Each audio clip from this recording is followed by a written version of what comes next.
Olá a todos, quero cumprimentá-los com a graça e a paz de nosso Senhor Jesus Cristo. Eu quero convidar você nesse dia a refletir comigo em 1 Samuel, capítulo de número 7, verso de número 12.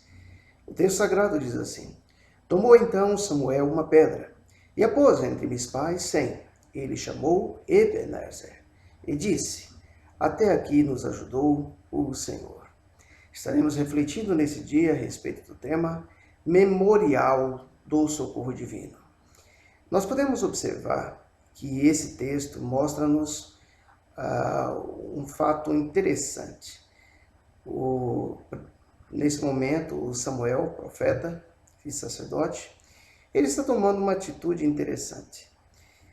O pessoal, o povo de Israel está reunido em Mispa, e nós podemos observar à luz desse texto sagrado que uma iminente batalha estava sendo travada naquele momento. E o fato de Samuel colocar essa pedra delimitando, marcando aquele local, foi por conta de grande feito elaborado pela mão de Deus. Acontece que a arca havia passado 20 anos em Kiriat Jearim. E o povo de Israel já estava com saudade da arca que representava a presença do Senhor. No entanto, num determinado dia, Samuel ele vai falar com o povo de Israel, com os filhos de Israel. E nós podemos acompanhar isso no mesmo capítulo 7, dos versos 3 a 6, sobre algumas atitudes que aquele povo precisava tomar. E entre elas nós vamos observar que Samuel vai orientá-los a tirar do meio deles todos os deuses estranhos. Eles precisariam preparar o seu coração. Aquele povo precisaria se preparar para buscar somente ao Senhor. E só então, a partir dessa postura, através dessa atitude, através dessa confissão de seus pecados, Samuel estaria orando ao Senhor. E com certeza, no momento em que essas pessoas confessam seus pecados, se arrependem de verdade, os milagres de Deus acontecem. É interessante e é propício afirmar que semelhante coisa acontece conosco na atualidade. Quando nós tomamos essa postura, quando nós tiramos dos nossos meios os senhores que governam as nossas vidas, os deuses que têm sido aqueles que são responsáveis por dirigir nossas vidas, Deus opera.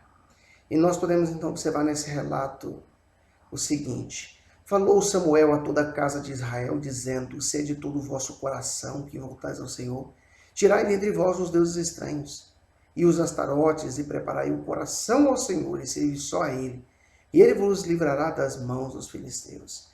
Então os filhos de Israel tiraram dentre si os balins e os astarotes, e serviram só ao Senhor. Disse mais Samuel: congregai todo o povo de Israel em Mispa, e orarei por vós ao Senhor.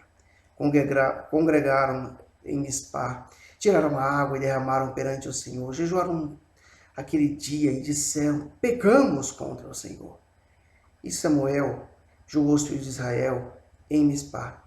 Então nós podemos observar que é justamente naquele lugar, quando eles começam a tomar essa atitude, então os filisteus se levantam, eles ouvem e descobrem que os filhos de Israel estão em Mispa, estão congregados ali, e eles vêm. Mas no momento em que essas pessoas tomam essa atitude, nós podemos observar que o Deus ele faz algo notório diante dos olhos de todos os filhos de Israel. Mas antes de dizer o que Deus fez ali, eu quero continuar frisando a questão de retirar do nosso meio todos os deuses que têm conduzido as nossas vidas. O Senhor Jesus Cristo, no Evangelho de Lucas, no capítulo 16, verso 13, nos fala o seguinte: ninguém pode servir a dois senhores, porque ou há de aborrecer-se de um e amar o outro, ou se devotará a um e desprezará o outro.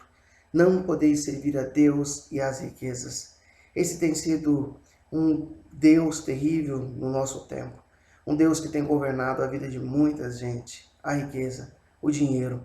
E Jesus alerta a respeito disso. O dinheiro é necessário, o dinheiro é utilizado com sabedoria. Ele é bênção nas nossas vidas. O problema é que muitas pessoas têm feito das riquezas, têm feito do dinheiro o seu Deus e têm colocado Deus em segundo lugar. A palavra de Deus também vai nos falar o seguinte, isso ainda o Senhor Jesus, agora no Evangelho de João, no capítulo de número 12, verso 26. Se alguém me serve, siga-me, e onde eu estou, ali estará também o meu servo. E se alguém me servir, o Pai o honrará. Com certeza o Pai honrou os filhos de Israel naquele dia, porque eles resolveram seguir ao Senhor Deus. E são essas as palavras de Jesus para mim e para você na nossa atualidade. O que eu e você precisamos fazer. E por falar em o que nós precisamos fazer, o apóstolo Paulo, na carta aos Romanos, no capítulo de número 10, verso 10, ele então vai nos orientar o que eu e você precisamos fazer para que a nossa vida seja uma vida de vitórias. A palavra de Deus diz assim: porque com o coração se crê para a justiça, e com a boca se confessa a respeito da salvação. Então nós precisamos colocar o nosso coração para crer. E nós precisamos também tomar uma postura e uma atitude de com a nossa boca confessar nossos pecados. Quando isso fizermos, com certeza nós provaremos da mesma vitória que Deus deu aos filhos de Israel. A palavra de Deus, ela vai nos dizer nesse mesmo capítulo 7 de 1 Samuel, que no momento em que Samuel orava ao Senhor, no momento em que os filhos de Israel confessaram seus pecados, no momento em que o povo se dispôs a servir somente o Senhor Deus fez trovejar dos céus. E a palavra de Deus nos diz que os filisteus, eles foram destruídos diante dos filhos de Israel. Nenhuma adversidade pode resistir quando o Senhor luta em teu favor. Que você possa pensar nisso, que eu e você possamos refletir, que nós possamos fazer desse dia um memorial do socorro do Senhor nosso Deus, do socorro divino em nossas vidas. Que Deus, em Cristo Jesus, nos abençoe.